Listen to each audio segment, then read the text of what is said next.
Regardless of what the clock says back there, it is 6:30. And we will start with the Pledge of Allegiance. I pledge allegiance to the flag of the United States of America and to the republic for which it stands, one nation, under God, indivisible, with liberty and justice for all. And to reiterate for everyone, our vision is we believe in opportunities, achievement, and community for all.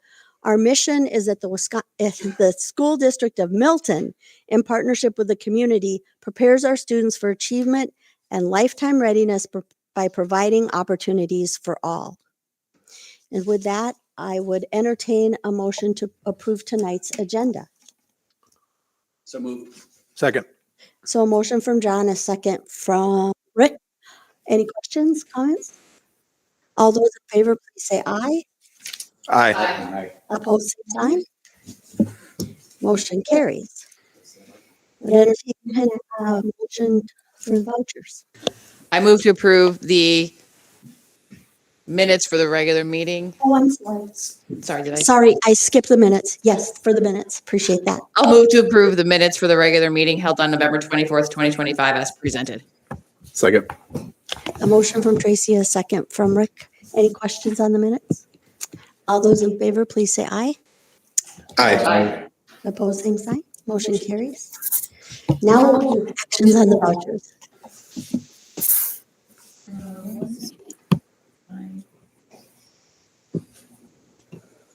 I'll make a motion to approve general checking account vouchers totaling $574,993.92 as presented.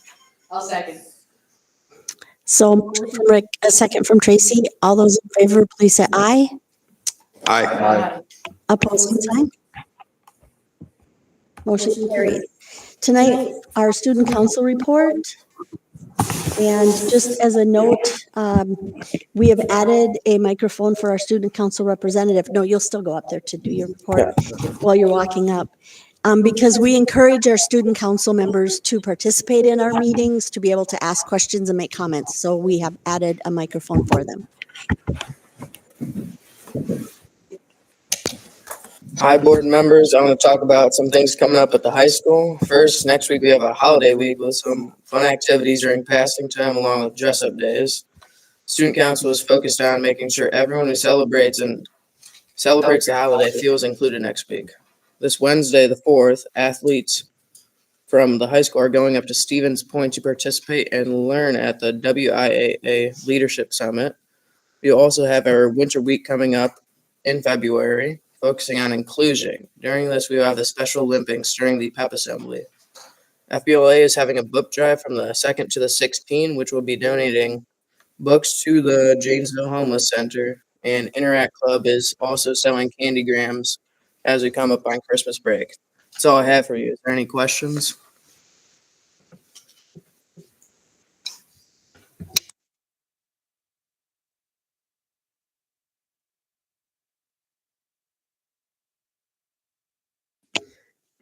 I believe that the projection up there is John's machine and not Chelsea's. Because I watched him log on, and so I'm just, oh, you took it back? Okay. Yeah, and that's my board docs just gave it. It came back, but that's why I couldn't see the vouchers because every time I clicked, it was only showing me the. Got it. Thank you. That's all right. I can't. Yes. Okay. I still think if you look above the word school, it keeps thinking. Yeah. So I just think it's. Oh, there we've got tech support help. Chris, could you please look and see if we have any public comment? No public comment. So, well, we are getting tech support. We will move on to superintendent update, and we will start with our Red Hawk recognition. And so let me just move my mic.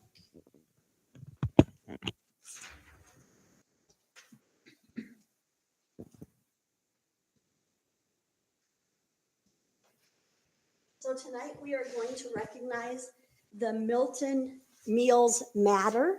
and the people who were involved in that. And we're going to start with our staff representatives.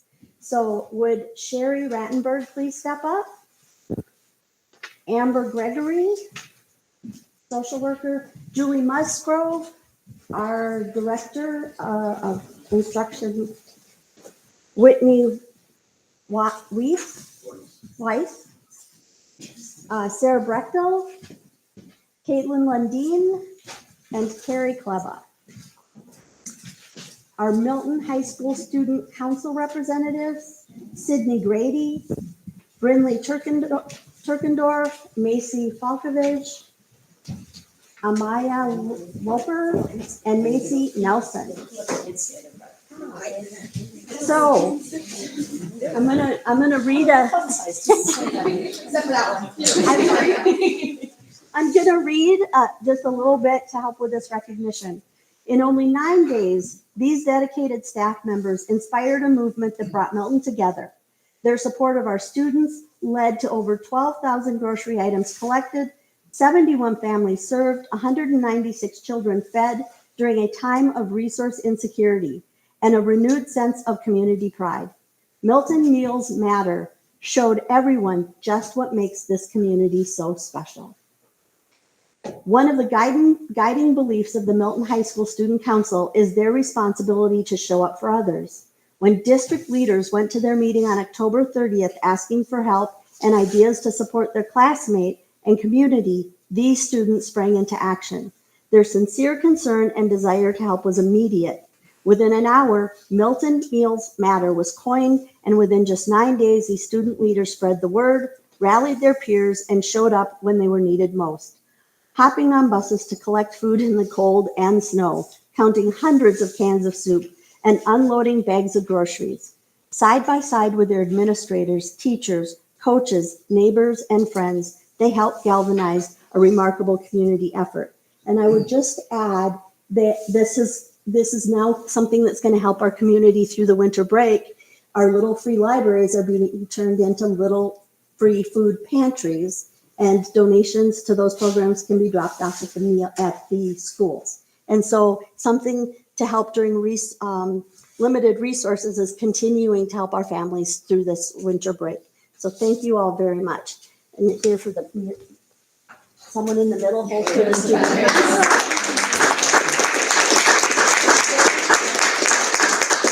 Sherry, Kara, of course. You're on the opposite end. Julie, Whitney, Caitlin. We tried to spread out the best. You did a fun job, Amber, and Sarah. Thank you all so very much. Carrie's here, so can I get? Oh, you got it. Oh yes, board members, could you please join us? We're carrying on trying to get out of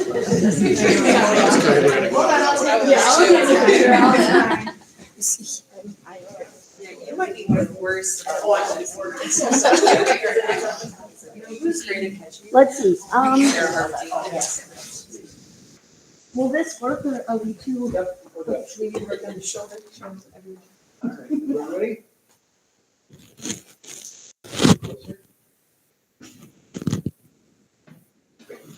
Thank you all again so very much. Thank you.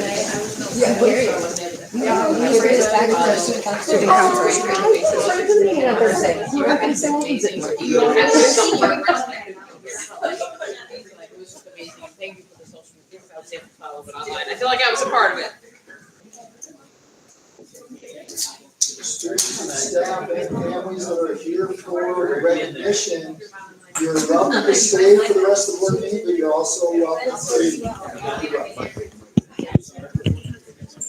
All right, we are going to move on to Red Hawk highlights. I will wait just a Yep. second for people to get out if they're leaving.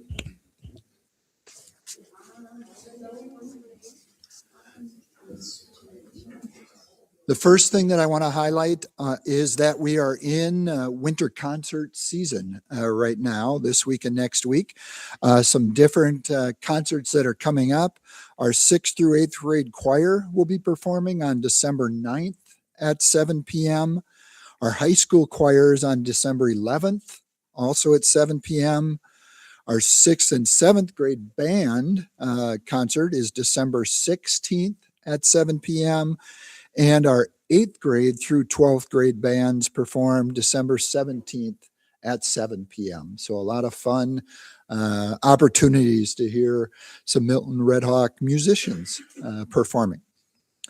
To expand on the Milton Meals Matter theme, we have in the past always had a great participation from our student body around opportunities to help out in the community. And I want to highlight a few things that are happening and that are coming up throughout the winter holiday season. We have a lot of student groups, classrooms, staff members,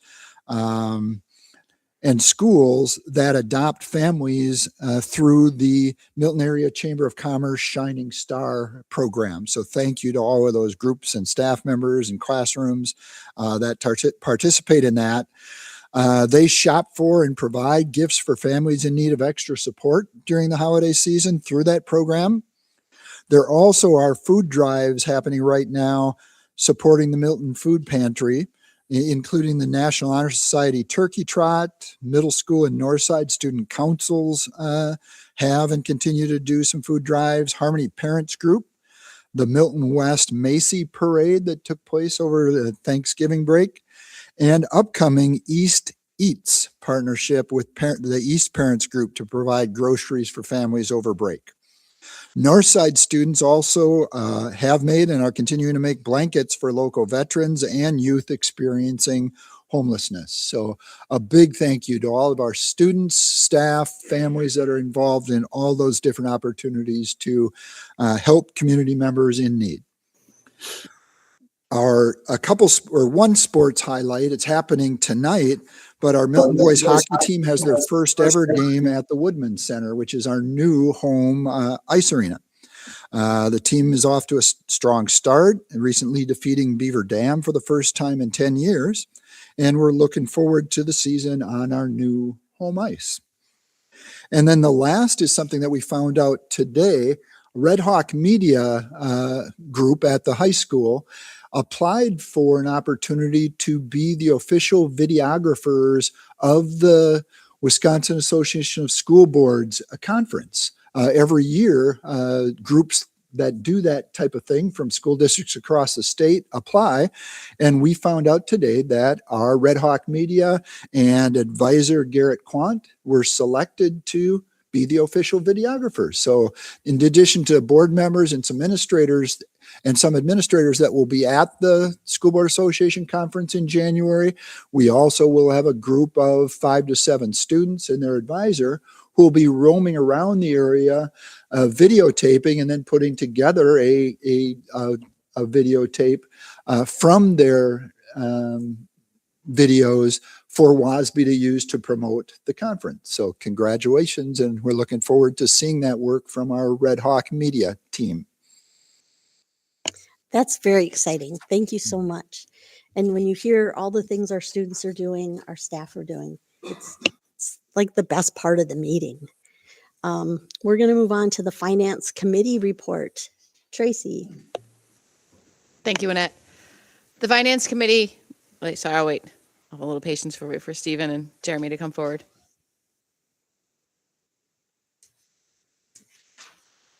Thank you. The Finance Committee met on Tuesday, December 2nd. There was one item on the agenda, the long-term capital maintenance. The district presented 2 items for the committee's consideration. The first was the construction of a healthcare sciences area at the high school. The second was the construction of a new district maintenance facility in the area on the corner of Municipal Drive and Hilltop Drive.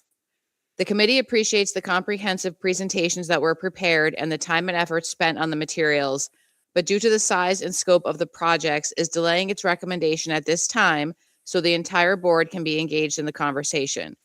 The meeting tonight will be informative only, and there will be a special meeting scheduled a week from today where the committee's recommendation will be presented and a final vote held to ensure, if approved, the district's timeline is not delayed. To ensure clarity for the board and community, the discussion tonight and any potential action on December 15th will focus solely on contracting with architects and engineers to develop construction documents and project costing with decisions on moving forward with actual facility work to occur once that is finalized. I will turn it over to who would like to go first. I'll just share one thing. In board docs, there's two separate memos, one for each of the two projects that Tracy highlighted.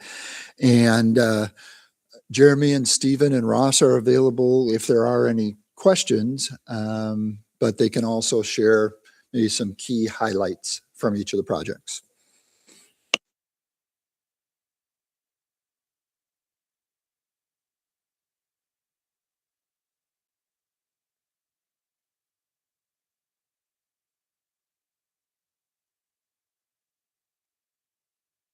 Oh, there we go. Green is good. Got it.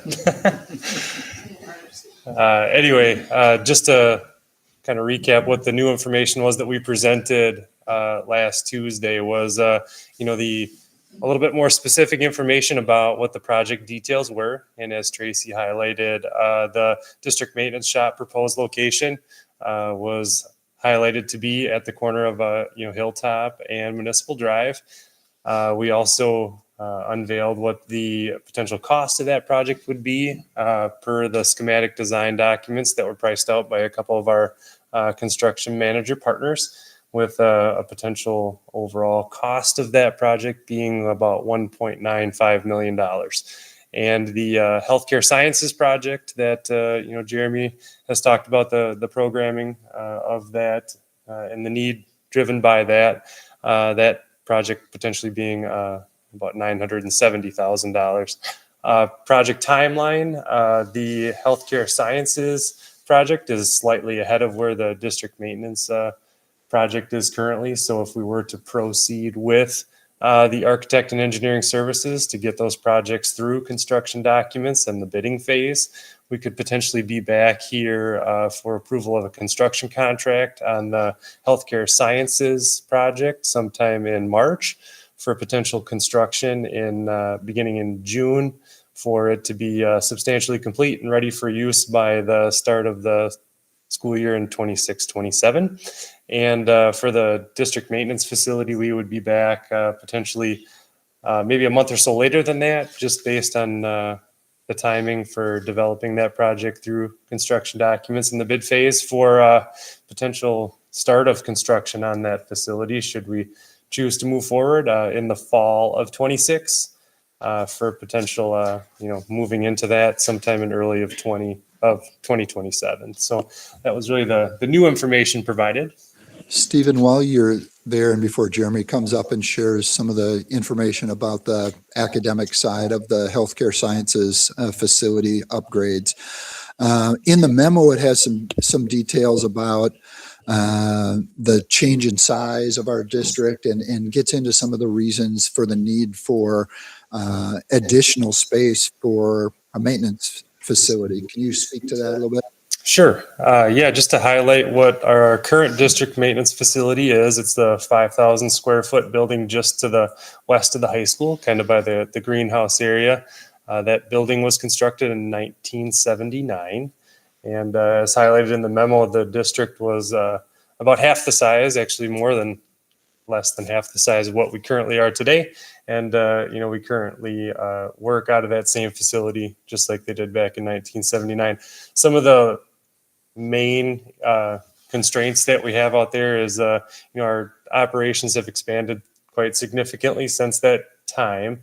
So a lot of, the overall footprint can't, fit everything that we do or move around on a daily basis. It's very limited, extremely limited on storage. We have, shipping containers sitting outside of the district maintenance shop, storing some of our essential things that we use on a daily basis. And, one of the examples that I had given a couple board members, as Rich was talking about winter concert season, we have trailers thawing out inside the district maintenance shop right now to allow us to move, risers from facility to facility.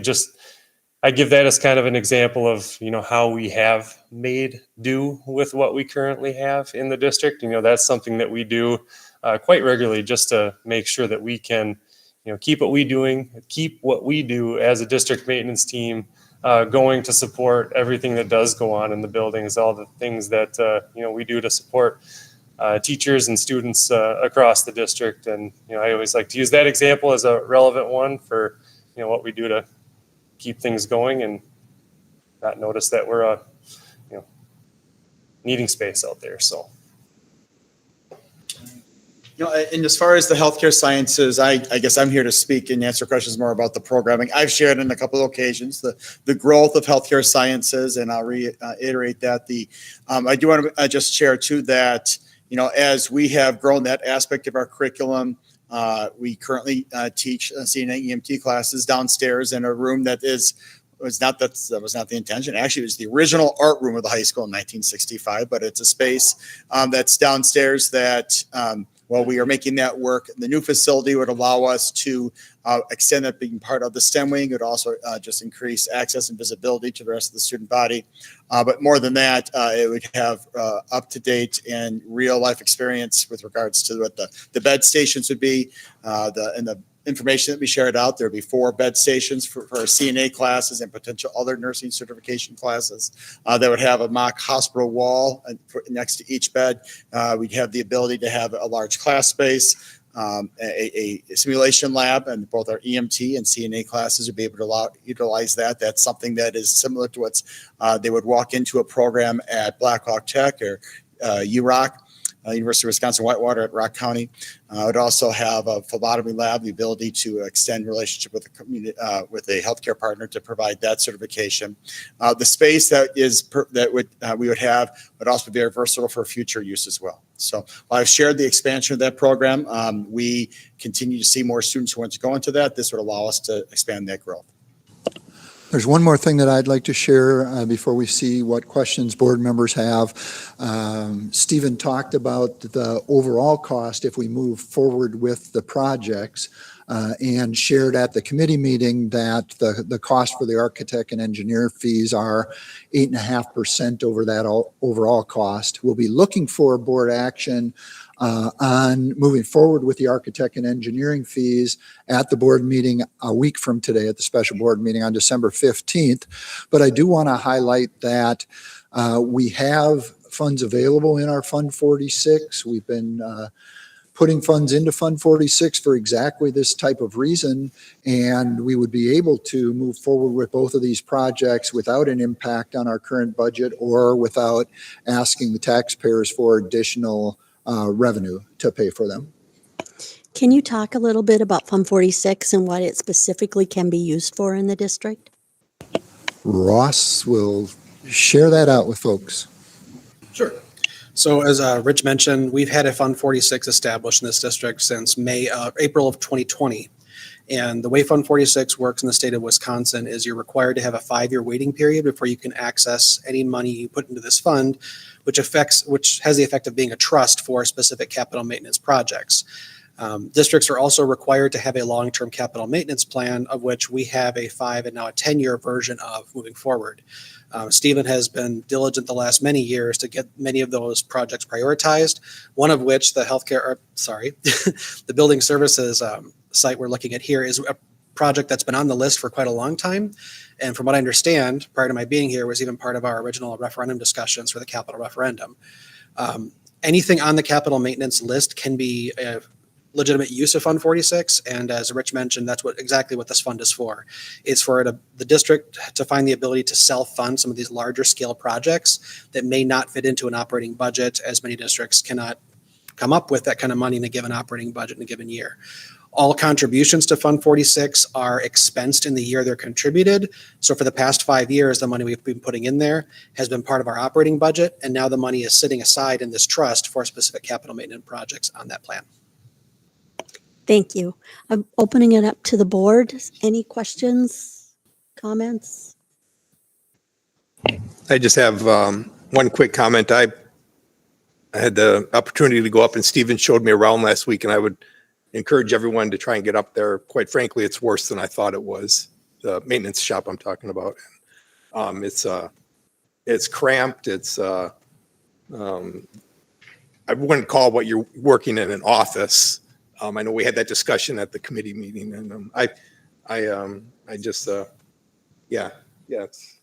It's cold. It's really, really cold in there and people work in there all day. And probably really hot in July. Oh, yeah. Yes, right, yeah. I So, can vouch for that. yeah, so,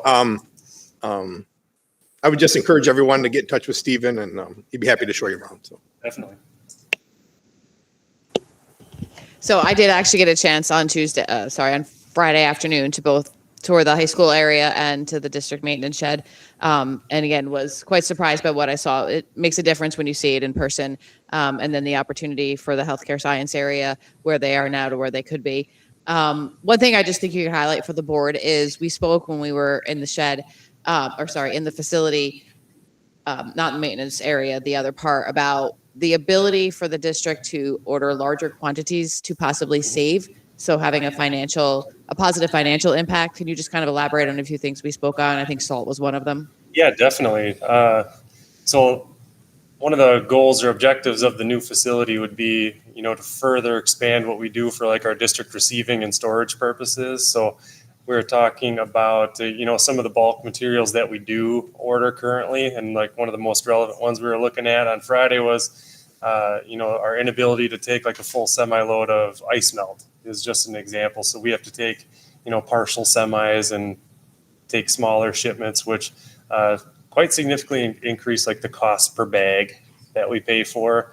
And like at a proposed new district maintenance facility in that salt example, we would have, site space, hopefully with a roof overhead where we can take, deliveries of bulk salt instead of buying things by bag. So also paper products, whether that's, your toilet paper, paper towel, soap, trash bags, all that good stuff. We would want to really have like a central housing for that stuff and buy that stuff, in much larger quantities that we'd be able to store at a central spot and ship out to schools instead of buying stuff, as needed, stored at small locations inside a building. So that is definitely going to be a positive financial part that we'll be able to definitely add to our services.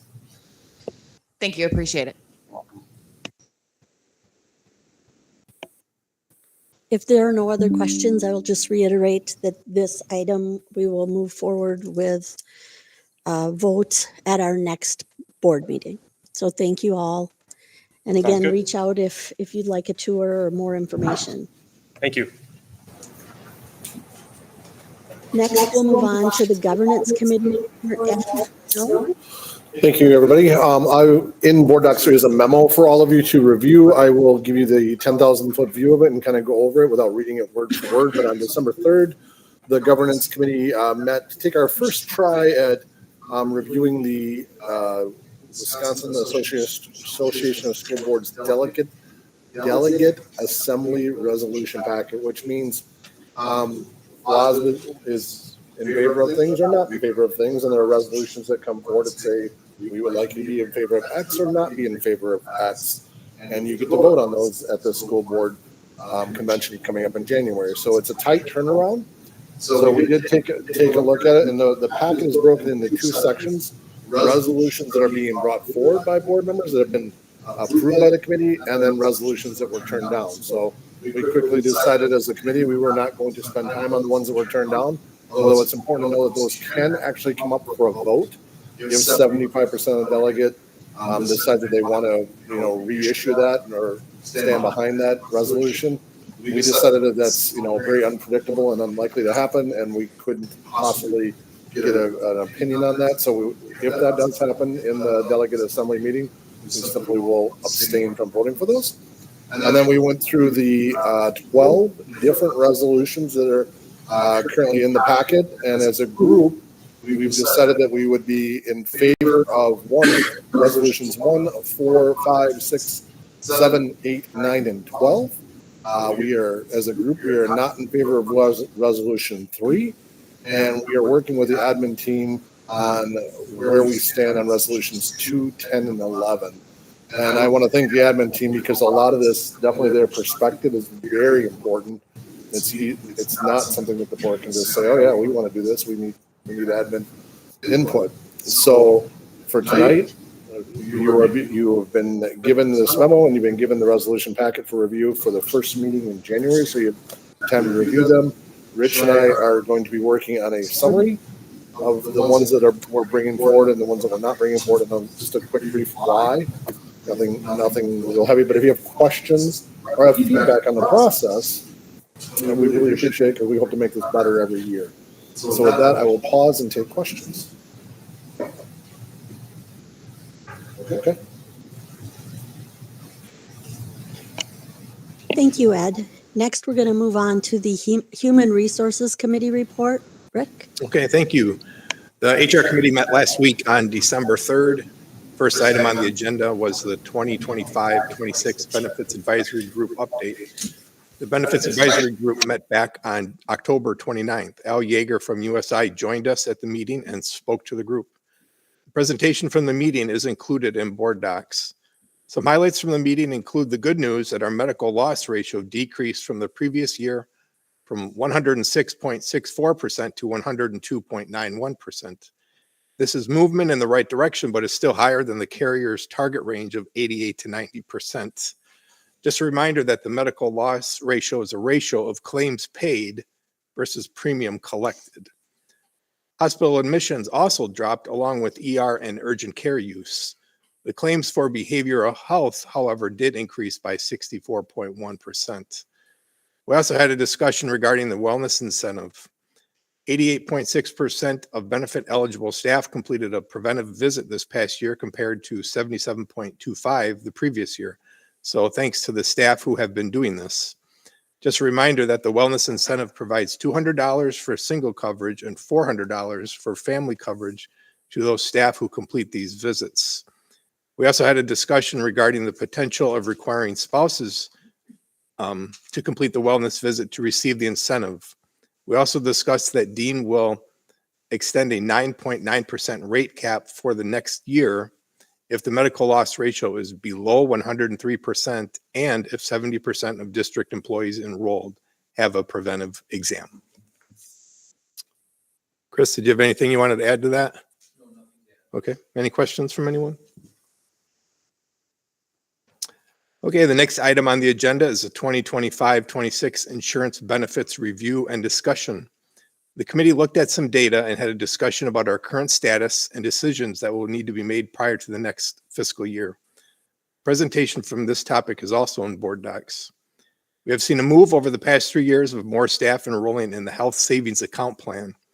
As I stated earlier, Dean is proposing a rate cap of 9.9% increase if we come in with the medical loss ratio below 103% and the 70% wellness visits.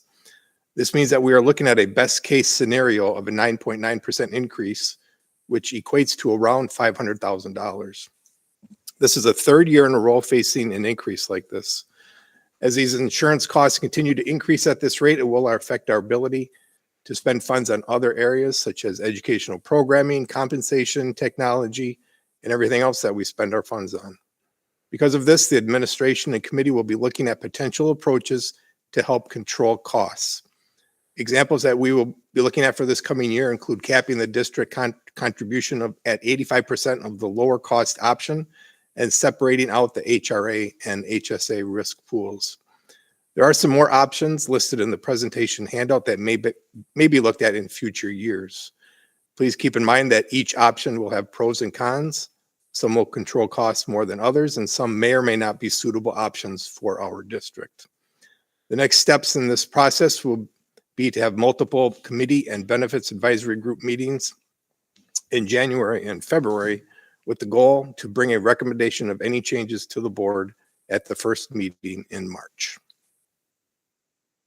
Chris, anything you want to add to that? Rich? Okay, any questions from anyone? Yeah, I have a quick one. The 9.9 rate cap from Dean, is that negotiable? Right now, we're not sure. That's the cap that they had said that would be if we hit that 70% threshold and kept our medical loss ratio below.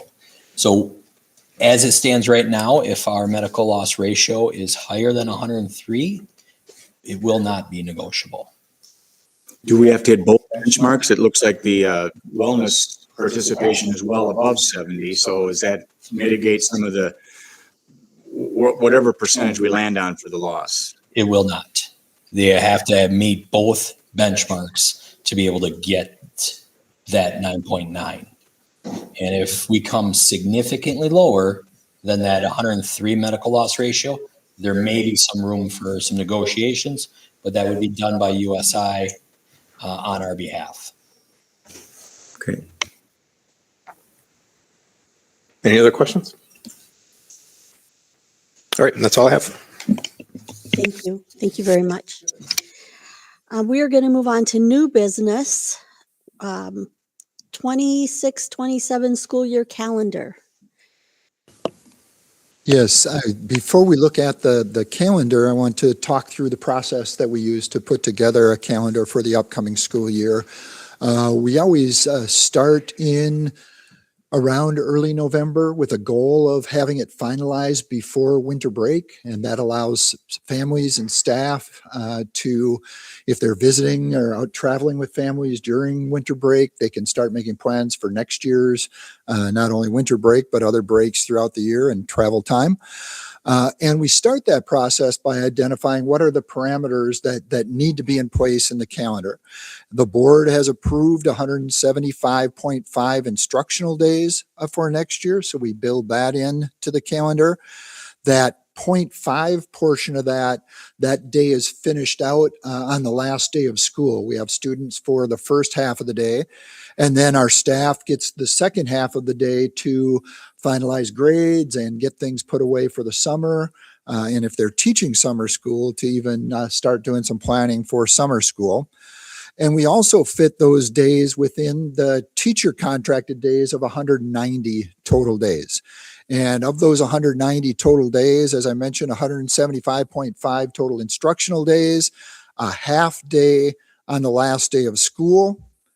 We have 10 professional development days throughout the year where we don't have any instruction. 8 of those are in August to get ready for the start of the school year and do training. And then 2 of those are during the school year. So that puts us at 186 total days. And then our teachers have 2 days to conduct parent-teacher conferences and also 2 paid holidays during the year. That puts us at that total of 190 contracted days for our teachers. I want to highlight a few things then on the actual calendar. You can see in August, the days that are shaded in green are our teacher work days for all staff, for all of our teaching staff. The 17th and 18th of August are 2 days of additional training for new staff. So new staff would start on August 17th. All of our teachers would then come back on August 19th. The first day of school would be Tuesday, September 1st.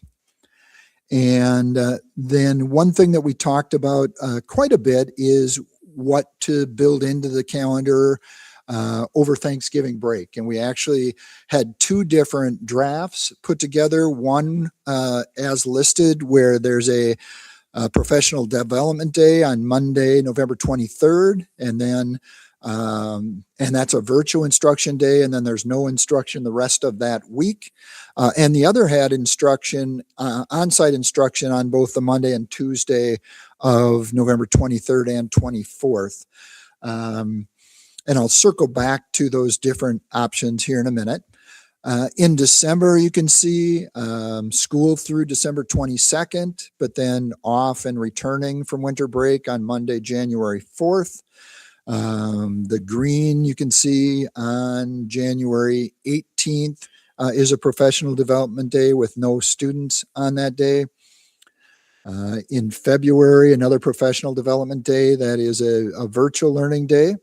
Spring break traditionally is the last full week in March, so you can see that. You can also see the end of the trimester listed there and a non-school day at the end of the trimester. And then in April, a professional development day without instruction. In May, it's just Memorial Day that's listed there. And then the last day with students would be on Friday, June 4th. And that would be that half day of students and then a half day for teachers to finalize. And with this schedule, graduation would be on Sunday, June 6th. And that's a bit of a change from what we've done. We historically, and at least for the last few years, have had graduation the Sunday before that last day of school. This year, that would fall, or this coming year, that would fall on Memorial Day weekend, on the Sunday of Memorial Day weekend. And we have a large number of high school staff that work graduation and help us make graduation possible. Principal Billhorn reached out to that team, and a large number of them would not be available on the Sunday of Memorial Day weekend, which is understandable. A lot of people like to take trips on that time. And we also would likely run into some families that are doing Memorial Day things with their families. So that will happen at times, that Sunday before the last day of school does land on Memorial Day weekend. And what we've put in place for this one is just moving that graduation date back to that Sunday, June 6th. I said I'd circle back to Thanksgiving because after we put the two drafts together, we met with representatives from the Milton Education Association to talk through different options. And their preference was the calendar that we ended up landing on. And they had some really good feedback for us around that Thanksgiving, the length of time off over Thanksgiving, the length of time off during Christmas. The other thing that we want to do is fit all of those days, those 190 teacher days, plus any breaks in between the 1st of September. And we typically have a goal not to go into the second week of June because we have a number of elementary schools that are not air conditioned. And if we go into that second week of June, it both makes for really hot classrooms in a lot of our schools. And it also delays when we're able to start summer school and restricts the number of summer school days that we have. So we feel that this calendar that we've put together is a good mix of when do we start, when do we end, what breaks do we have throughout the year. And now that it's shared out with the board, we will be able to tomorrow share that out with staff and with families so that they can start making their plans for the 26-27 school year. Any questions from the board on the calendar? Regarding the senior class, would the plan be to just have them go right through June 4th with the? No, the senior class would finish a few days before the 4th, and that allows us to finalize who has reached the number of credits to be eligible for graduation and get diplomas ready. And the staff at the high school need a few days to do that. Also listed on the bottom are open house dates and conference dates. I didn't mention those, but you can see those that are also listed. Rich, could you circle back? I thought I heard you say something about an either or a little bit of ambiguity about that week in November that was going to be either completely off or just have the virtual day at the front.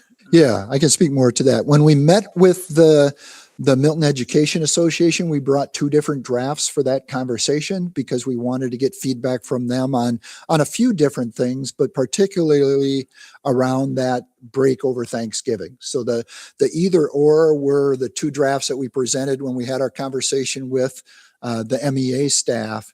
And our admin team that work on the calendar were comfortable with either of those options. And based on feedback from the MEA, we went with the option that has the Thanksgiving break as listed here. So you can see on the calendar, if you look at November on the calendar, that November 20th, that Friday is when the first trimester ends. Monday, the 23rd, is a professional development day with virtual instruction.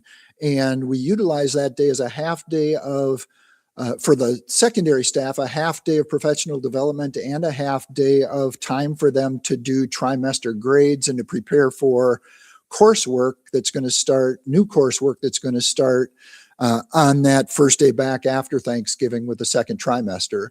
Whereas the elementary staff has a full day of professional development that day. And then we flip-flop that at the day in January. On January 18th is a full day of professional development for the high school staff, but it's the end of the first semester, so elementary is doing report cards, so we give a half day to the elementary teachers to work on end of semester report cards that day. Just a philosophical question here. As these calendars evolve, they obviously look quite different than maybe some of us lived or experienced or whatever.